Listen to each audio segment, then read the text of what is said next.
Hey there, it's Mitzi. Welcome to my channel. Today I want to give you a little bit of an update and a little book how-to.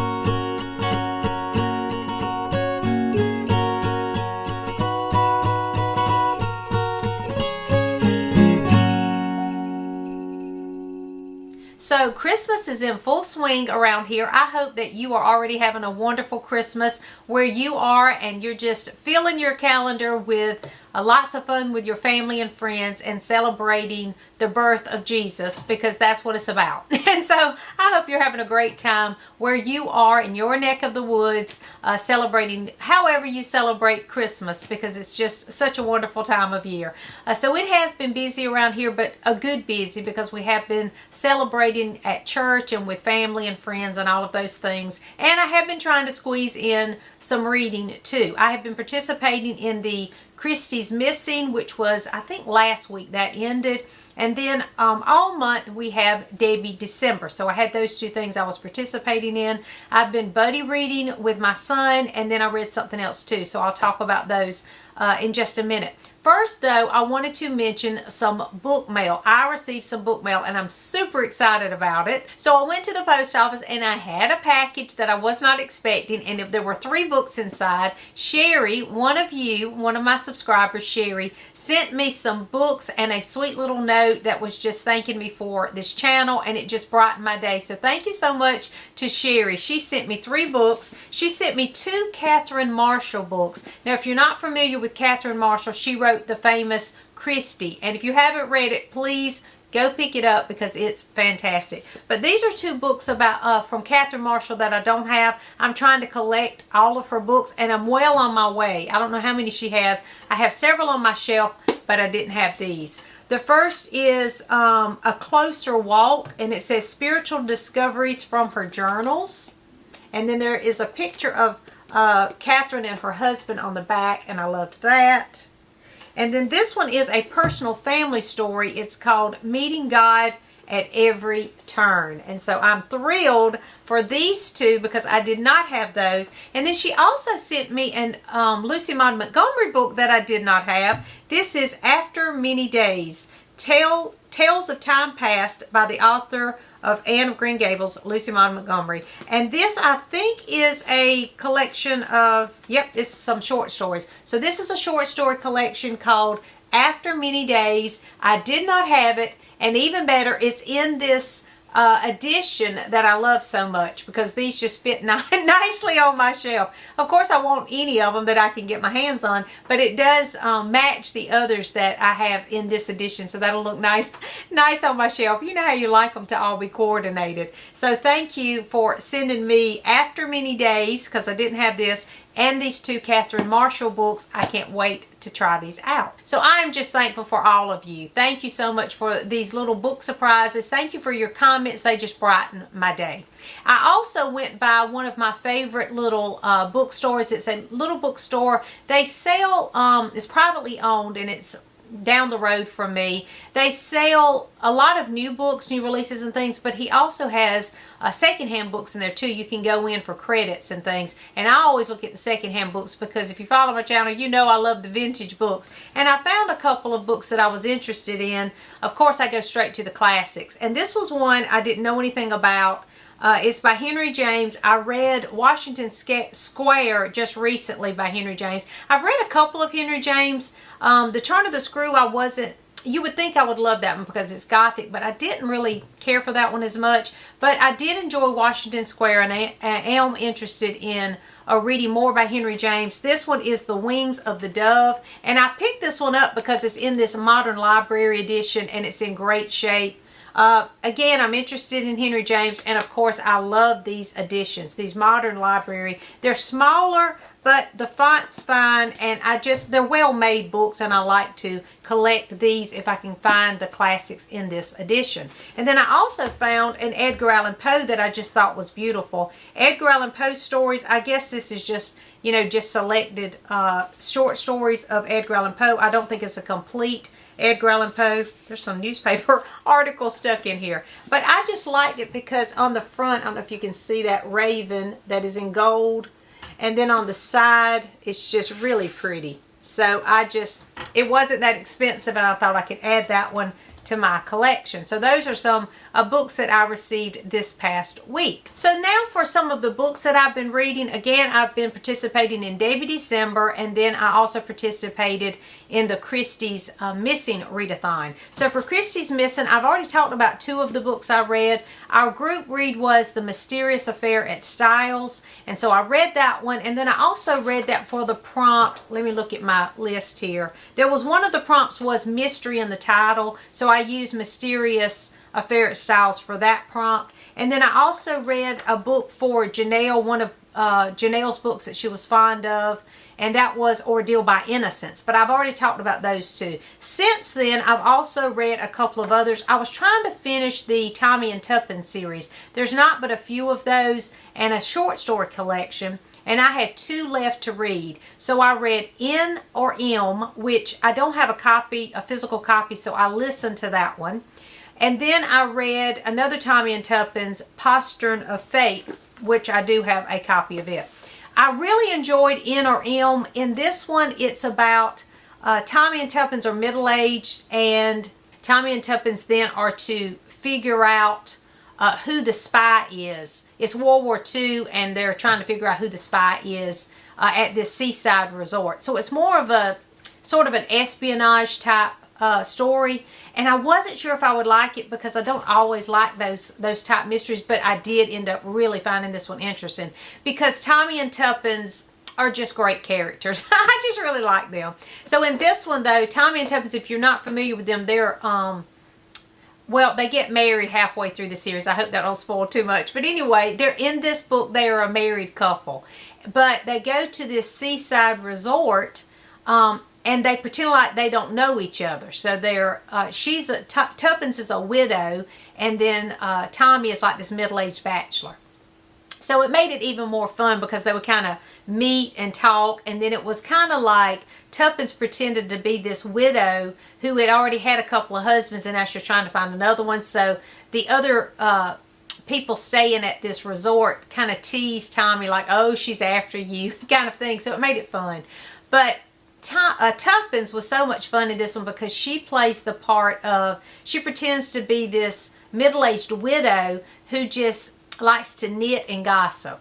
And I just found it to be a nod to Miss Marple. A lot of Miss Marple kind of features in it. And I love Miss Marple. So I loved that she was pretending to be that kind of character at the seaside resort. So I just thought that was fun. And then Tommy would go try to find out clues by, rubbing elbows with the guys, playing golf, and those kind of things. So I just found it to be a fun one. I liked there were some surprises in this one, and I really loved that one. The other one I read was, I was going to tell you too. I wrote it down. Let me see if I can find where I wrote it. 41. N or M was published in 1941, and I think it's like the third Tommy and Tuppence. The last Tommy and Tuppence is Postern of Fate. So now I've officially read all of the Tommy and Tuppence, and I think I'll go back and rank those later in a video. But this was the final one I had to read of the Tommy and Tuppence, and this one was published, I think it was 1973, and you can tell. This one I thought was going to be a winner for me because in this one, Tommy and Tuppence are a retired couple. And one of our prompts was to read about a mystery that was over 50 characters. So in this one, they're retired and they were over 50. So that's why I used this one to fulfill that prompt. But in this one, they're retired, so they decide to retire to this old house. They're going to renovate this old house. And when they get there, in the nursery are these old children's books. They find these old children's books. And one of them has these letters that spells out somebody, Mary or somebody, did not die naturally. I think that was the message. So, of course, there is this mystery that they try to solve from that. And so the premise is great because I love old houses and mysteries and secrets within an old house. There are these toys that are related to the clues. And then, of course, all these old books, they're related to the clues as well. So, of course, I thought this is going to be a fantastic read.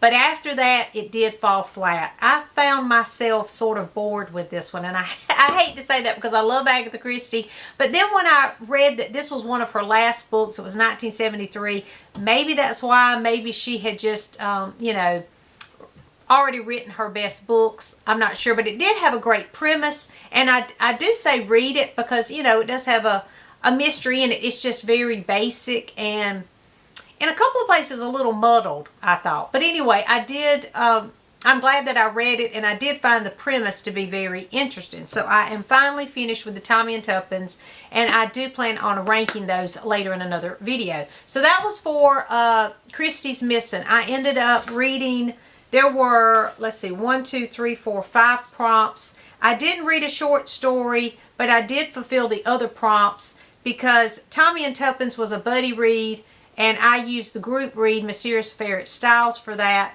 I read a book for Janelle, Miss Marple, the 50-plus character, and Mystery in the Title with Mysterious Affair at Styles. So I did everything but the short story. I didn't get to a short story, but I love reading her short stories, so I will be reading those throughout the year anyway because I love Agatha Christie. And I will continue reading those throughout next year and sharing my thoughts on those as I go.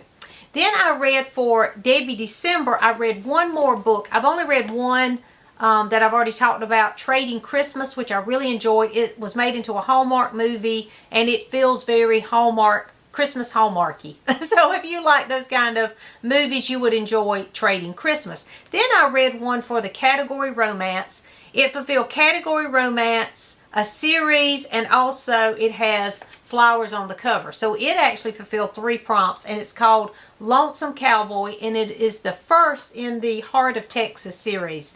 But for me, this was a typical category romance, and no, I'm not into those. I mean, I read it, it was fine, but it wasn't something that I want to keep picking up.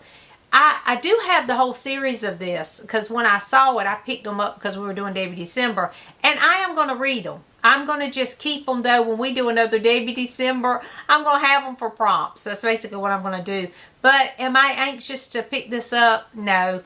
And it's funny because when I was reading the other one, Trading Christmas, I'm like, I contradict myself because I always say I'm not big on contemporary stories, and I'm not especially big on contemporary romance. This is a contemporary romance, and it's just not, it's fine. It was okay, but it's just not something I normally gravitate toward. But the difference is Trading Christmas was a Christmas story, and I'm okay with Christmas contemporaries. I know that sounds crazy, but I think that at Christmas time, are you like this, that you like Hallmark Christmas movies and you're okay during that little bit of time? Because during December, I do like to watch the Hallmark Christmas movies. I know they're cheesy. I know what's going to happen. They're predictable. But I enjoy them. I find them to be heartwarming and fun and just part of my tradition. And so I will read a contemporary Christmas romance as long as it's a clean, that kind of story. I'll read those at Christmas time. And I enjoyed it. But this one, it was okay. I mean, I read it. It was fine. And it was a good way to pass the time one day. But I'm not anxious to find out anything else about that series. But I do want to pick up another Debbie book for Debbie December, and I'm definitely going to pick up one of her Christmas books because those are what I'm looking for, and that's what I'm in the mood for and I can handle right now. I do have several on my stack of Debbie Macomber books. Did I say that? These are Debbie Macomber books. And I'm going to pick up one of those and hopefully read another one before the December is out. So hopefully I'll read another one, and I'm going to try to, because Trading Christmas fulfilled 3 prompts, Lonesome Cowboy fulfilled 3 prompts, and so I only have 3 other prompts. So I think one's Alaska, Seaside, and Lights. I think that's it. So I need to find a book that have those 3 so I can fulfill all 3 prompts in one more book. If not, I'll read 2 because they're not long if you want to pick up one and read for Debbie December. These books are quick reads, and they are heartwarming, fun, light kind of reads if you're in the mood for that. I also picked up a little Christmas picture book that someone had recommended to me. It's called A Walk One Winter Night, and it's by Al Andrews. And this was really a fun little book. My son really liked it too. He picked it up after I did. The illustrations are really pretty in it. They look like this. Can you see that? And it really just goes through this man's walk one night. He's walking his neighborhood, and he's looking at all the lights and the busyness of the, Christmas time. And he stops at the nativity scene, and it's like it's speaking to him.